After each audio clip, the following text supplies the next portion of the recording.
ಪ್ರೀತಿಯ ವೀಕ್ಷಕರ ನಿಮ್ಮೆಲ್ಲರಿಗೂ ನಮಸ್ಕಾರ. ನಾನು KJ ಹಳ್ಳಿ ಸುರೇಶ್. ಸ್ನೇಹಿತರೆ, ಬರೋಬ್ಬರಿ 79 ದಿನಗಳ ನಂತರ ನೀಟ್ ಪ್ರಶ್ನೆ ಪತ್ರಿಕೆ ಸೋರಿಕೆಯಾಗಿ ಇದೊಂದು ದೊಡ್ಡ ಅಧ್ವಾನ ಆಗಿ 21 ವಿದ್ಯಾರ್ಥಿಗಳು ಸಾವನ್ನಪ್ಪಿ ದೇಶದಾದ್ಯಂತ ಒಂದು ದೊಡ್ಡ ಹೋರಾಟ ಆಗಿ 23 ಲಕ್ಷ ವಿದ್ಯಾರ್ಥಿಗಳ ಭವಿಷ್ಯ ಅತಂತ್ರ ಆಗಿ ಮತ್ತೆ ಎಕ್ಸಾಮ್ ಆಗಿ ಮತ್ತೆ ಈ ಒಂದು ವೈಫಲ್ಯಕ್ಕೆ ರಾಜೀನಾಮೆ ಕೊಡಿ ಅಂತೇಳಿ ಯುವ ಜನ ಪ್ರತಿಭಟನೆ ಮಾಡ್ತಿರುವಂತಹ ಸಂದರ್ಭದಲ್ಲಿ ನಮ್ಮ ದೇಶದ ಪ್ರಧಾನಿ ನರೇಂದ್ರ ಮೋದಿ ಅವರು ಬಾಯಿ ಬಿಟ್ಟಿದ್ದಾರೆ. ಸ್ನೇಹಿತರೆ, ಆ ಇಂಟ್ರೆಸ್ಟಿಂಗ್ ವಿಚಾರವನ್ನು ಹೇಳ್ತೀನಿ. ಅದಕ್ಕೂ ಮುಂಚೆ ನೀವಿನ್ನು ನಮ್ಮ ಈ ತ್ರಿವರ್ಣ ನ್ಯೂಸ್ಗೆ ಸಬ್ಸ್ಕ್ರೈಬನ್ನು ಮಾಡ್ಕೊಳ್ಳದೇ ಇದ್ದರೆ ದಯಮಾಡಿ ಸಬ್ಸ್ಕ್ರೈಬ್ ಮಾಡಿ, ಲೈಕ್ ಮಾಡಿ, ಶೇರ್ ಮಾಡಿ, ನಿಮ್ಮ ಅಭಿಪ್ರಾಯಗಳನ್ನು ಕೂಡ ತಿಳಿಸಿ.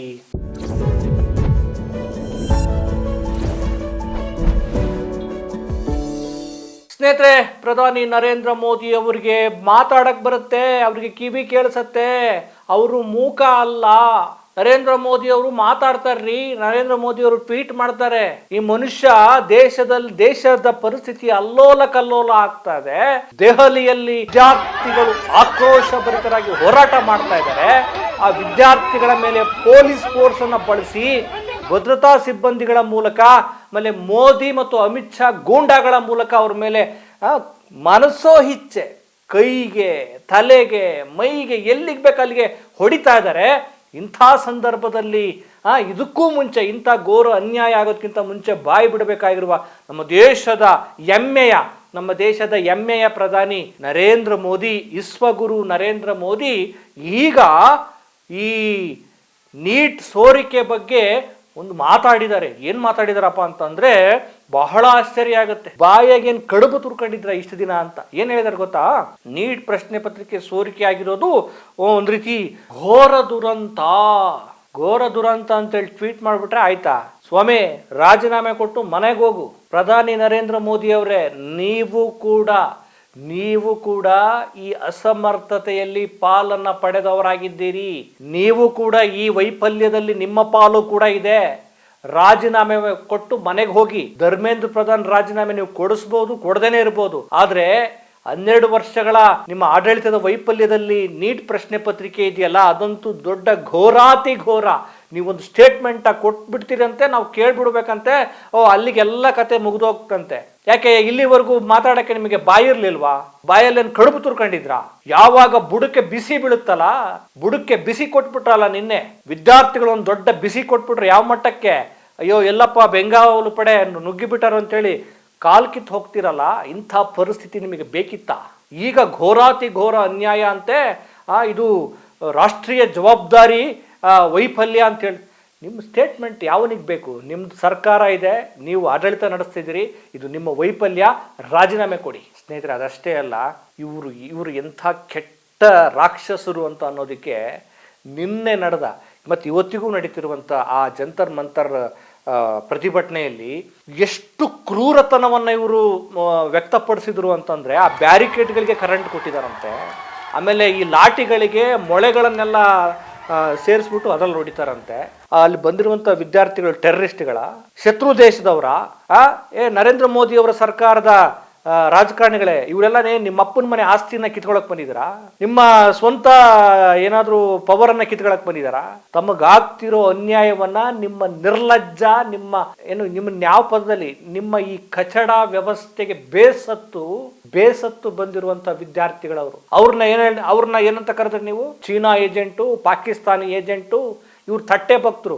ಈ ನರೇಂದ್ರ ಮೋದಿ ಭಕ್ತರು ಏನಂತ ಕರೆದ್ರು? ಇವ್ರಿಗೆಲ್ಲ ದುಡ್ಡು ಬರ್ತಾ ಇದೆ, ಸೋನಮ್ ವಾಂಗ್ಸಿಂಗು ಏನು ಪಕೋಡ ತಿಂತಾರೆ, ಟಾಯ್ಲೆಟ್ಗೆ ಹೋಗಿ ಟಾಯ್ಲೆಟ್ ರೂಮಲ್ಲಿ ಹೋಗಿ ತಿಂತ್ಕೊಂಡ್ಬರ್ತಾರೆ. ಎಂಥ ಅವಿವೇಕಿಗಳ ದೇಶದಲ್ಲಿ ನಾವಿದ್ದೀವಿ ಅಂತ. ಇವರೆಲ್ಲ ಅವಿವೇಕಿಗಳು. ಅಲ್ಲಿ ಬಂದಿರುವಂಥ ವಿದ್ಯಾರ್ಥಿಗಳಿದಾರಲ್ಲ, ಪೋಷಕರಿದಾರಲ್ಲ, ಅವರೆಲ್ಲ ಇಷ್ಟು 12 ವರ್ಷಗಳಲ್ಲಿ ತಮ್ಮ ಒಡಲಲ್ಲಿ ಇಟ್ಟುಕೊಂಡಿರುವಂಥ ಆಕ್ರೋಶವನ್ನು ಹೊರಹಾಕೋದಕ್ಕೆ ಬಂದಿದ್ದಾರೆ. ಅತ್ಯಂತ ಕೆಟ್ಟ ಆಡಳಿತ ಯಾವ್ದಾದ್ರು ಈ ದೇಶದ ರಾಜಕಾರಣದಲ್ಲಿ ಇತ್ತು ಅಂತಂದ್ರೆ ಅದು ನರೇಂದ್ರ ಮೋದಿ ಅವರ ಆಡಳಿತ.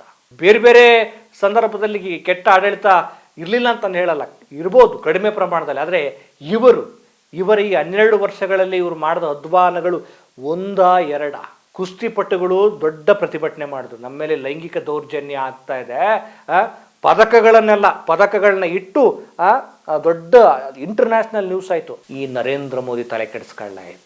ತಲೆ ಕೆಡಿಸ್ಕೊಳ್ಳಿ, ದೊಡ್ಡ ಮಟ್ಟದ ಹೋರಾಟ ಮಾಡಿ. ನಮ್ಮ ರೈತರು ವರ್ಷಗಟ್ಲೆ ದೊಡ್ಡ ಸ್ಟ್ರೈಕ್ ಮಾಡಿದ್ರು. ಇವರು ತಲೆನೇ ಕೆಡಿಸ್ಕೊಳ್ಳಿ, ತಲೆ ಅಲ್ಲ ಅದನ್ನ ಹತ್ತಿಕ್ಕದಕ್ಕೆ ನೋಡಿದ್ರು. ಏನೇನೋ ಬ್ಯಾರಿಕೇಡ್ಗಳು, ಆ ಜಾಮರ್ಗಳು, ಆ ಟ್ರ್ಯಾಕ್ಟರ್ಗಳನ್ನ ಇನ್ನು ತಡೆಯೋದಿಕ್ಕೆ ಬೇಲಿಗಳು ಏನೇನೋ ಹಾಕಿದ್ರು. ರೈತರು ಜಪ್ಪಯ್ಯ ಜುಪ್ಪಯ್ಯ ಅಂದಿಲ್ಲ, ಅದಕ್ಕೂ ತಲೆ ಕೆಡಿಸ್ಕೊಳ್ಳಿಲ್ಲ. ಯಾವಾಗ ರೈತರು ಪಟ್ಟು ಹಿಡಿದ್ರೋ ಕೊನೆಗೆ ಆ ಕಾಯ್ದೆಗಳನ್ನ ವಾಪಸ್ ತಗೊಂಡ್ರು. ಈಗ ಬುಡಕ್ಕೆ ಬೆಂಕಿ ಕೊಟ್ರಲ್ಲ, ನಮ್ಮ ಯುವ ಆಕ್ರೋಶ, ಜಿರ್ಲೆಗಳಿರ್ಬೋದು ಮತ್ತು ಎಲ್ಲ ಇಡೀ ಭಾರತದಾದ್ಯಂತ ಯುವ ಜನರು ಇದಾರಲ್ಲ, ಅವರ ಆಕ್ರೋಶದ ಕಿಡಿ ಇದು. ಆಮೇಲೆ ಇನ್ನೊಂದು ಅರ್ಥ ಮಾಡ್ಕೋಬೇಕು ಸ್ನೇಹಿತರೆ, ಏನು ಪೊಲೀಸರ ವೇಷದಲ್ಲಿ, ಪೊಲೀಸರು ಅಲ್ಲ ಇವರೆಲ್ಲ ಗೂಂಡಾಗಳು. ಇವ್ರು ಯಾವ್ಯಾವ ಗೂಂಡಾಗಳ ಗೊತ್ತಿಲ್ಲ, ಯಾವ ಧರ್ಮದ ಗೂಂಡಾಗಳ ಗೊತ್ತಿಲ್ಲ. ಇವರೆಲ್ಲ ಏನು BJP ಸರ್ಕಾರದ ಗೂಂಡಾಗಳನ್ನು ಕರೆಸ್ಬಿಟ್ಟು ಅವ್ರು ಪೊಲೀಸರು ಅಲ್ಲ, ಭದ್ರತಾ ಸಿಬ್ಬಂದಿಯೂ ಅಲ್ಲ, ಅವ್ರ ಹತ್ರ ಲಾಠಿ ಕೊಟ್ಟು ನಮ್ಮ ಯುವಕರನ್ನ ಬಡಿಸ್ತಿರಲ್ಲ. ಯೋಗ್ಯರನ್ನ ಏನನ್ಬೇಕು? ಇಂಥ ಅಯೋಗ್ಯರಿಗೆ ಮೊಬ್ಬು ಭಕ್ತರು ಸಪೋರ್ಟ್ ಮಾಡ್ತಾರಲ್ಲ, ಅವ್ರಿಗೆ ಯಾತ್ರ ತಗೊಂಡು ಹೊಡಿಬೇಕು? ಏನು ತಗೊಂಡು ಹೊಡಿಬೇಕು ಇವರಿಗೆಲ್ಲ? ಇನ್ನೊಂದು ಅರ್ಥ ಮಾಡ್ಕೋಬೇಕು, ಇವರಿಗೆ 3ನೇ ಬಾರಿಗೆ ಭಾರತ ದೇಶದ ಜನ ಏನು ಮಾಡಿದ್ದಾರೆ? ನಿಚ್ಚಳ ಕ್ಲೀನ್ ಚಿಟ್ಟು ಏನು ಅಂದರೆ ಪೂರ್ತಿ ಇವ್ರಿಗೆ ಸರಿಯಾದ ಪಾಠ ಕಲಿಸಿದ್ದಾರೆ. ಬರೇ 36% ಓಟು ಇವರ BJP ಪಡೆದಿರುವಂಥ ಓಟು ಕಳೆದ ಲೋಕಸಭಾ ಚುನಾವಣೆಯಲ್ಲಿ ಬರೇ 36%. ಕಾರಣ ಅದು ಕೂಡ ಕಡಿಮೆ ಆಗೋದು ಯುವಕರು ಇವ್ರನ್ನ ನಂಬಿದ್ರು, BJPಗರನ್ನ. ಇವ್ರೇನೋ ಮಾಡ್ತಾರೆ, ಏನೋ ಮ್ಯಾಜಿಕ್ ಮಾಡ್ತಾರೆ ಅಂತ ಜಂಜಿಗಳು ಭಾಳ ನಂಬಿಟ್ಟಿದ್ರು. ಮೋದಿ ಹೈತೋ ಏನೋ ಹೈ, ಮೋದಿ ಹೈತೋ ಅದು ಹೈ ಇದು ಹೈ ಅಂತ. ಮೋದಿ ಗುಮ್ತಾ ಹೈ, ಮೋದಿ ಸರಿಯಾಗಿ ಮಾರ್ತಾ ಹೈ, ಮೋದಿ ಈ ದೇಶನ ಬರ್ಬಾದ್ ಮಾಡ್ತಾ ಇದ್ದಾನೆ, ಅಚ್ಚೇ ದಿನ ಕೊಡ್ತಾ, ಲಾಠಿ ಏಟ್ ಮೂಲಕ ಅಚ್ಚೇ ದಿನ ಕೊಡ್ತಾ ಇದ್ದಾನೆ. ಈಗ ಜಂಜಿಗಳಿಗೆ ಅರ್ಥ ಆಗಿದೆ. ಈಗೆಲ್ಲ ಬಂದಿದ್ರಲ್ಲ ಒಂದಷ್ಟು ಹೋರಾಟಗಾರರು, ಯುವಕರು, ಅವರೆಲ್ಲ ಮೋದಿಯವ್ರನ್ನ ಬೆಂಬಲಿಸಿದವರೇ. ಈಗ ಅವ್ರು ರೊಚ್ಚಿಗೆದ್ದಿದ್ದಾರೆ, ಭ್ರಮನಿರಸರಾಗಿದ್ದಾರೆ. ಇನ್ನು ಮುಂದಿನ ಚುನಾವಣೆಯಲ್ಲಿ ಇದೇ ತರಹದ ಆಕ್ರೋಶ ಇದ್ರೆ 36 ಅಲ್ಲ 25ಗೂ ಬರಲ್ಲ. ಇವರು ಮನೆಗೆ ಕಳಿಸ್ತಾರೆ. ಪ್ರಜಾಪ್ರಭುತ್ವಕ್ಕೆ ಒಂದು ಕಳಂಕ. ಇವರು ತನ್ನ ದೇಶದಲ್ಲಿ ನಡೆಯುತ್ತಿರುವಂಥ ಒಂದು ಹೋರಾಟವನ್ನ ಒಂದು ಮಾತುಕತೆಯ ಮೂಲಕ ಅವರನ್ನ ವಿಶ್ವಾಸಕ್ಕೆ ತೆಗೆದುಕೊಂಡು ಅವರ ಮನವಿಗಳಿಗೆ ಸ್ಪಂದಿಸುವಂತ ಈ ಕೆಟ್ಟ ನರೇಂದ್ರ ಮೋದಿ ಆಡಳಿತದ ಪತನದ ದಿನಗಳು ಈಗ ಶುರುವಾಗಿದ್ದಾವೆ. ಅದಕ್ಕೆ ಸಾಕ್ಷಿ ಎಂಬಂತೆ ಹೋರಾಟಗಳು ಒಂದೊಂದೇ.